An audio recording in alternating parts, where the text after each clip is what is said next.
You know, Yogi Berra had some good advice when he said it ain't over till it's over.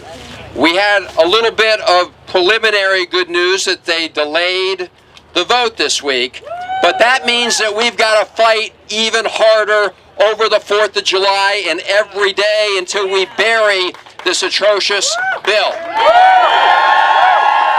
So I want to know, for all of you around the country, when your senators go back to their states, when they go to picnics and barbecues and parades, are all of you going to be there to tell them to kill this terrible bill? You know, here's the thing. They call it a health care bill. I don't even like calling this thing a health care bill. It has nothing to do with health care.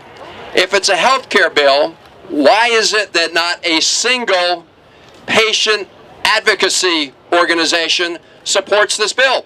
Not the American Cancer Society, the Diabetes Association, Alzheimer, heart disease, you name it. There are pages and pages of organizations that advocate every day for better health in America, and they're all against it.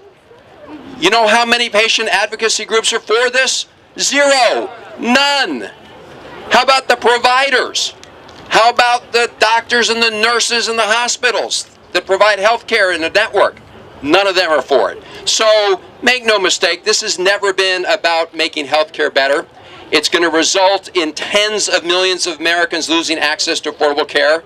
It's going to mean women are denied access to the care that they need in every part of this country. And all for what? All to give very wealthy Americans and special interests a big tax break. That's what it's been all along. You know, we keep looking at these Congressional Budget Office reports, and I guess Republicans somehow think the answer is going to change. But on Trump Care 1 and Trump Care 2 and Trump Care 3, the answer was the same every time. The bill's rotten at its core because it knocks so many of our fellow Americans off of health care in order to provide millionaires with an average annual tax break of $50,000 a year. If that's not a rotten deal for America, I don't know what is.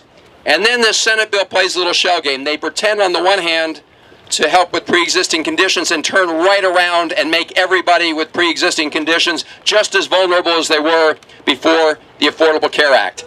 They pretend that premiums are going to go down, but when you actually read the fine print, the reality is the overall costs for everybody, premiums, out-of-pocket, deductible, they're going through the roof for everybody.